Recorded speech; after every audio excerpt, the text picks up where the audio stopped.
What if I told you Ryuma didn't just slay a dragon? He cut down a colossal black dragon that might have been a mythical Zoan that eaten by an ancient giant. And what if that battle is the exact key to how Zoro will finally turn all 3 of his swords into permanent black blades? Yeah, let's talk about it. Welcome to Super Synth D Studio, where One Piece spoilers hit different. If you live for wild theories and hype breakdowns, hit that like button, drop a comment, give hype, and don't forget to subscribe. Let's dive in. In the latest One Piece chapter, we were finally shown the Mythical Zoan devil fruit form eaten by Loki. And it was absolutely insane. A colossal black dragon, a legendary being, a creature whose power is described as mythic by the giants of Elbaf themselves. According to the giant warrior pirates back in One Piece chapter 1130, and also based on Jarul's statement, the devil fruit eaten by Loki is Elbaf's legendary fruit. A national treasure, guarded and passed down for generations by the Elbaf kingdom. And here's the thing, if something is called legendary, that usually means it existed in the past, just like the legend of the sun god Nika. Which means there must have been a previous user of this black dragon devil fruit, and that user was likely a giant. Now here's where it gets crazy. If you remember, Oda once drew a sketch of a black, Western-style dragon. And you know what? That dragon was the one cut down by the legendary samurai of Wano, Shimotsuki Ryuma. Not only that, in one of the Shimotsuki clan color spreads, Oda also illustrated a black dragon with physical traits extremely similar to Loki's massive black dragon form. Ryuma became a legend after he killed a dragon that appeared above the flower capital. And based on Oda's sketches and color spreads, that was not a normal dragon. That was most likely a Mythical Zoan black dragon user. And not just any user. It may have been an ancient giant. Oars, yes. The massive skull on Onigashima might be historical proof of that insane battle. Back in One Piece chapter 1137, Road mentioned that centuries ago, the New World seas were ruled by the ancient giants. Oars. Giants from Elbaf, now extinct. The skull on Onigashima looks identical to Oars. And it's not a coincidence that the black dragon fruit is Elbaf's national treasure, because the previous user was likely one of their greatest warriors. Ancient giants were known to be barbaric and invasive. And since they ruled the New World seas, it's not impossible that they attempted to invade Wano. This aligns perfectly with Wano's history. At one point, Wano was known as the Country of Gold, constantly targeted by pirates and nobles who wanted to exploit its wealth. But a legendary samurai led Wano's defense. That man was Ryuma. The ancient giants picked the wrong country. They picked the wrong samurai. Ryuma, the sword god of Wano, who dedicated his life to protecting his homeland from foreign invasion.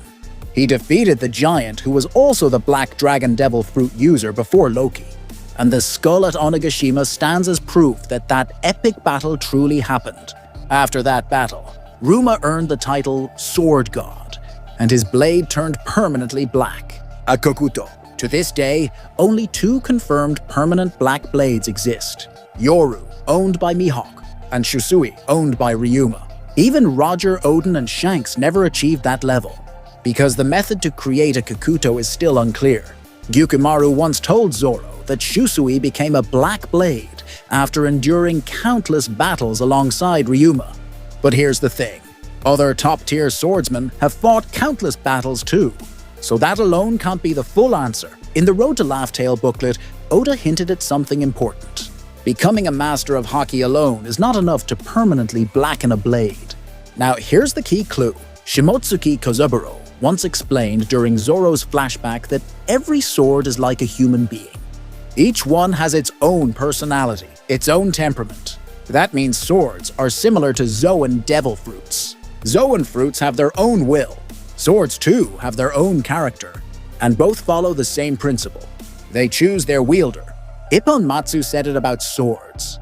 Teach said it about devil fruits. So based on that concept, Kozaburo basically revealed the secret. A true swordsman must tame the wild nature of his blade and align it with his own will and ambition. It's the same concept as Zoan Awakening, when a user's mind and body fully synchronize with their devil fruit. They unlock its true potential. Therefore, a sword becomes a Kokuto when the will of the blade and the will of the swordsman become one. That explains Mihawk and Ryuma. Let's go back to Gyukimaru's words. Shusui became black after many battles alongside Ryuma. Ryuma's will was to protect Wano from pirates and the world government. And he achieved that goal. When his dream was fulfilled, Shusui turned permanently black. Now Mihawk, according to SBS, since childhood, he trained relentlessly and constantly sought stronger swordsmen. His ambition was crystal clear, to become the greatest swordsman in the world. Which means, after his final battle with Shanks, Yoru likely became a permanent black blade, because after that fight, Mihawk gained the title of world's strongest swordsman.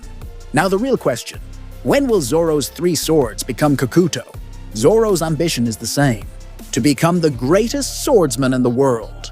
That will exist within Wado Ichimonji, because Kuina's dream lives inside that blade. Which means, when Zoro eventually defeats Mihawk, Wado Ichimonji will turn into a black blade. Now what about Enma and Sandai Katetsu? Zoro doesn't just want to be the strongest swordsman. He also declared himself the king of hell. So where is hell? Seibo once said that standing before the Gorosei felt like being in hell. Which means Enma may turn into a black blade when Zoro defeats a Gorosei. More specifically, Saint Nuzuro. Why him? Because defeating Nuzuro, who wields Shodai Katetsu, using Sandai Katetsu, would fulfill the will of Sandai Katetsu. Sandai Katetsu is Zoro's only original sword. His other swords were essentially hand-me-downs or gifted. That's why in Wano, Zoro didn't replace it with Nidai Katetsu, even though it has a higher grade.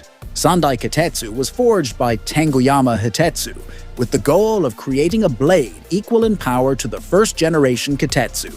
But it ended up as the lowest grade among the 3. So imagine this. Zoro defeats Nuzuro, who wields Shodai Katetsu.